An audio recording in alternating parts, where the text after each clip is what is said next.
Venezuela has accused United States of America of aggression now. Venezuela has sought urgent UN action. It has called upon international communities to speak up on what's happening in Venezuela. It has also requested for a United Nations Security Council session to address what it calls excesses of the United States of America. This is after the strikes that US launched in Venezuela, the capital of Venezuela.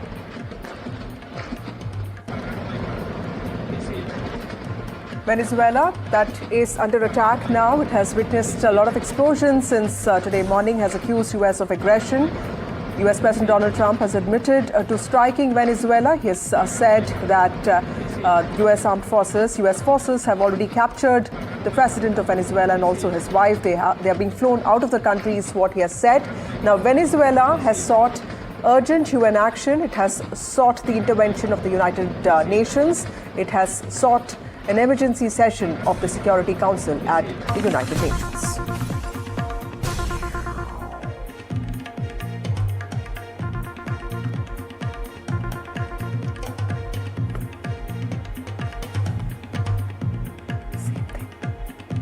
Venezuela has accused US of aggression now. Venezuela has sought urgent action by the United Nations. Now it has also sought the intervention of international communities, citing what it calls aggression excesses by the US forces. It has also requested for an emergency session of the Security Council at United Nations.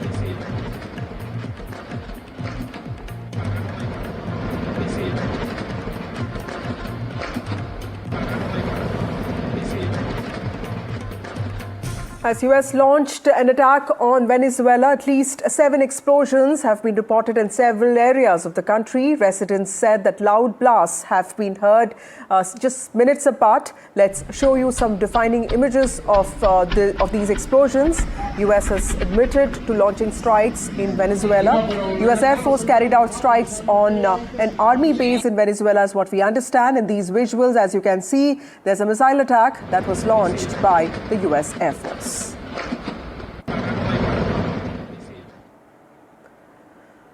There's another image of the visuals of smoke seen rising over parts of Caracas, which is the capital of Venezuela, following multiple explosions due to strikes by US Air Force. The videos and visuals there showing dark smoke across the country. Venezuela emergency services have not yet issued a public advisory, but there is deployment across the country, is what we understand. Colombian president, meanwhile, has shared a video of the US attack on Venezuela. The video shows the extent of US attack and also the aftermath, the consequences of what really happened. Remember that there are many unanswered questions there. We're not really sure of the number of casualties and deaths that have taken place and also the kind of damage that have been inflicted in military establishments. But this video shared by the Colombian president also gives us an idea of the damage that could have been a fallout of the strikes by US on Venezuela.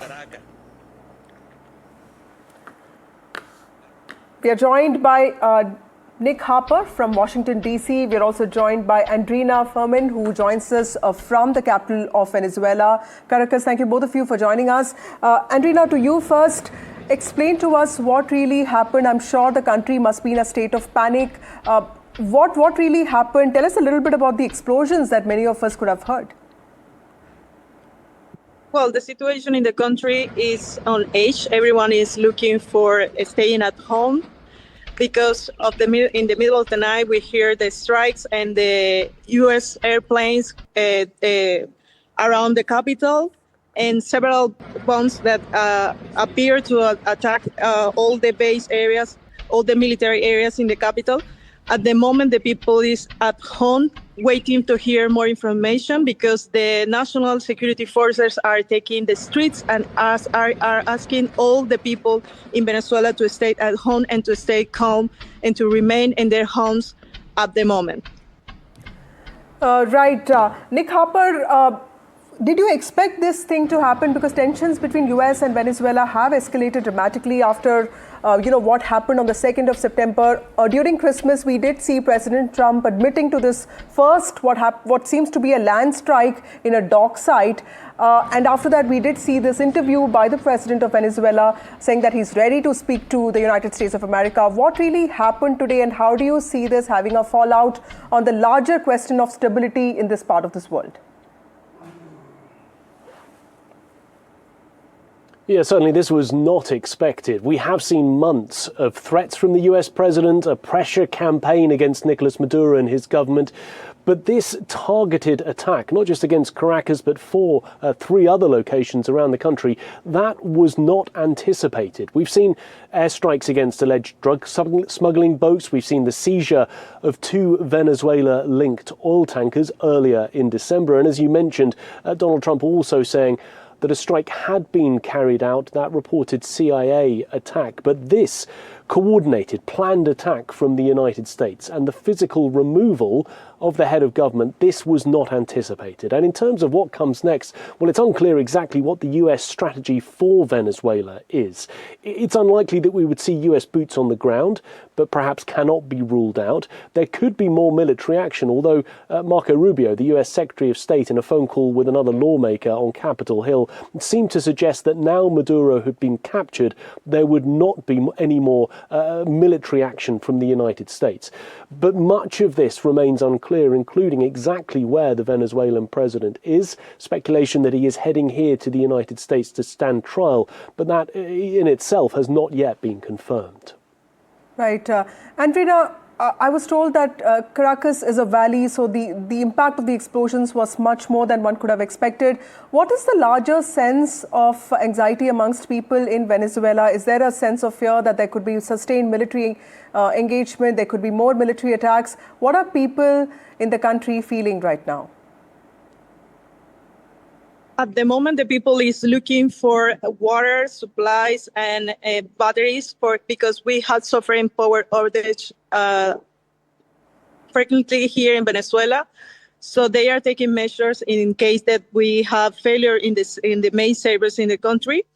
And at the moment, the military are on the streets, taking care of the streets and asking the people to remain calm until the situation is more clear for them and expecting more instruction from the military. The Venezuelan vice president is asking the US President Donald Trump for a proof of life of President Maduro because they don't know the whereabouts of the president. And the Venezuelan people is on edge because we didn't sleep anything at night because of the explosion and the panic and all the situation that has happened in the middle of the night. And we didn't expect this because this situation has been for months. But at the moment, we didn't expect that this happened in the middle of the night like it happened last night. Right.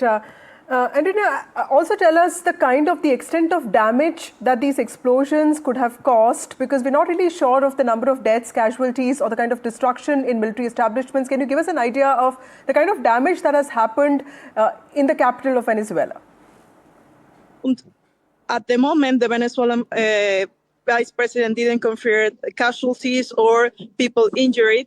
But we have here that the bombs attacked the main bases in Venezuela and main ports like La Guaira port, that is the main port in Venezuela, and there have been several damage in the infrastructure. So we don't know the casualties yet, but we will wait for hear more from the authorities soon on this to know the number of casualties or injury in the coming hours. Right. Also, what can be expected politically, because there is an expectation that the vice president could take over, but then he's also not seen as, he's not been recognized by the US. Okay, we will try connecting with Andrina in just a bit.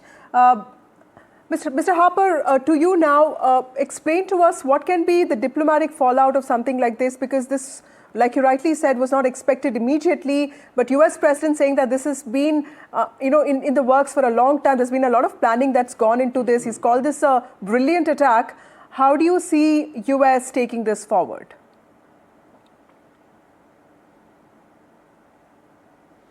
That's right. In terms of the diplomatic fallout, I think it heads in two directions, domestically and internationally. Domestically, the US president would normally need to seek congressional approval before carrying out any military action. That did not take place in this instance, and we've already seen lawmakers, including some from within Donald Trump's own Republican Party, questioning why the US president felt he had the right to go ahead without approval from Congress.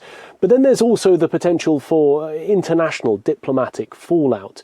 Of course, as you mentioned a few moments ago, we've already seen various other countries allied to Venezuela calling out the US action, saying that it violates international law, that it violates the UN Charter, calling for an emergency meeting of the Security Council at the United Nations in New York. But we're also seeing countries aligned with the United States calling for restraint, including the European Union.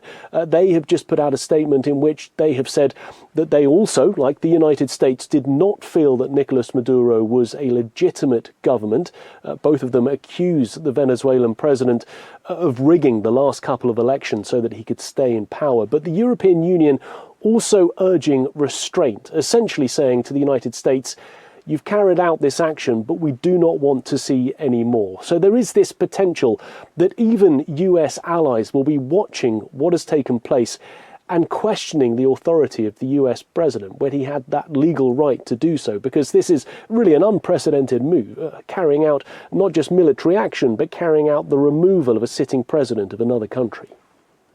Right. Mr. Harper, there have been, comparisons made with what happened in 1989 with the president of Panama, because this extraction of the president and his wife without the possible use of conventional ground forces and possibly with the use of something like a factor like Delta Force, that's also being debated at least on online platforms now. Is this something that we have seen before, the extraction of the president of Venezuela by US forces and being flown out of this country?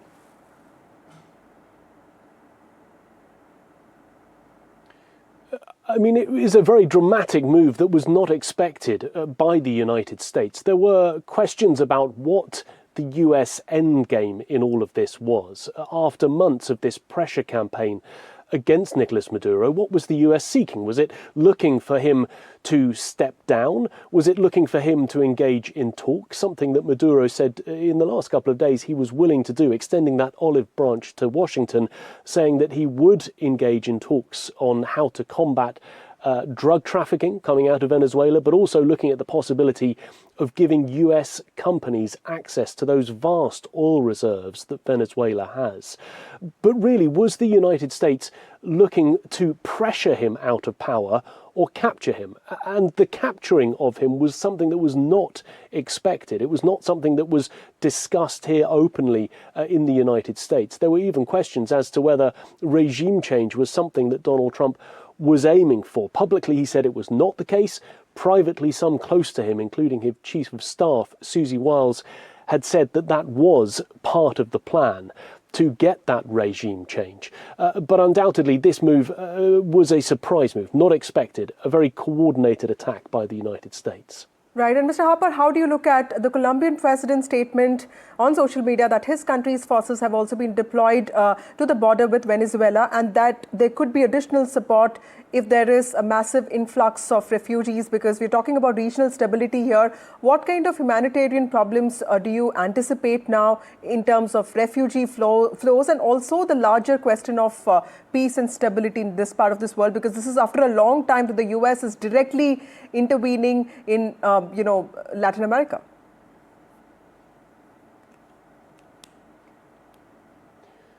Yes, I mean, it's not surprising that the Colombian president has come out in support. In terms of the humanitarian crisis, that has been unfolding for years. Venezuela has seen an outflowing of millions of refugees, really one of the largest refugee crises anywhere in the world. But there is the possibility that that may now escalate further with more refugees leaving the country.